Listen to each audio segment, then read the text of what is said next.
In January, I underwent major abdominal surgery in London, and at the time, it was thought that my condition was non-cancerous.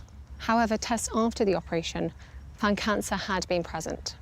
We hope that you'll understand that as a family, we now need some time, space, and privacy while I complete my treatment.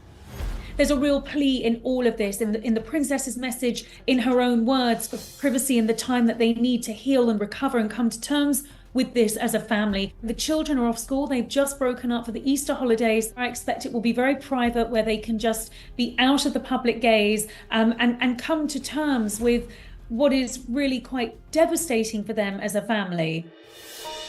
Amid Kate Middleton's cancer diagnosis, ET's learning how the princess is spending Easter break with her family. We're told Kate, Prince William, and their 3 children, George, Charlotte, and Louis, will not be attending Easter services, but spending time privately while Kate recuperates at their country home at Anmer Hall on the Sandringham Estate. I'm now in the early stages of that treatment.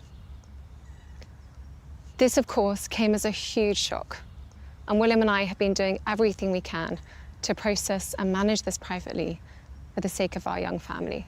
I'm hearing there is a sense of relief in the Wales' household that this is finally out now, a sense that they can just breathe, knowing that the truth is out. It was also timed to come out when the children are off school. They've just broken up for the Easter holidays, so they've got 3 lovely long weeks to be together as a family. Kate revealed her battle with cancer on Friday, sharing the details in a video from Windsor. My medical team therefore advised that I should undergo a course of preventative chemotherapy. Depending on the type of surgery, which obviously would depend on the type of cancer that we're talking about, we generally expect at least 4, sometimes up to 12 weeks of recovery after the surgery before we would consider starting chemotherapy. It's a slow journey to recovery. My hope would be that, in a relatively young and otherwise healthy patient, they would be able to recover sooner than that. Again, it's a slow process, and it's not like, one day you wake up and you're recovered. It has taken us time to explain everything to George, Charlotte, and Louis in a way that's appropriate for them, and to reassure them that I'm going to be okay.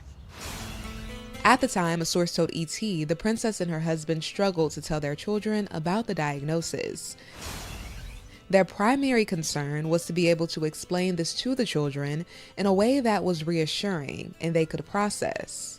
As I've said to them, I am well and getting stronger every day by focusing on the things that will help me heal in my mind, body, and spirits. Prince George and Princess Charlotte are at an age where they use iPads at school. They do go online. The couple want to do everything they can, of course, to protect their young children. Having William by my side is a great source of comfort and reassurance too, as is the love, support, and kindness that has been shown by so many of you. It means so much to us both. ET's source added, the prince has been at Kate's side, and his primary goal in all of this has been to support his wife and his children. We're told by the palace that Kate's feeling optimistic, that she's in good spirits, and hopefully the same can be said of Prince William.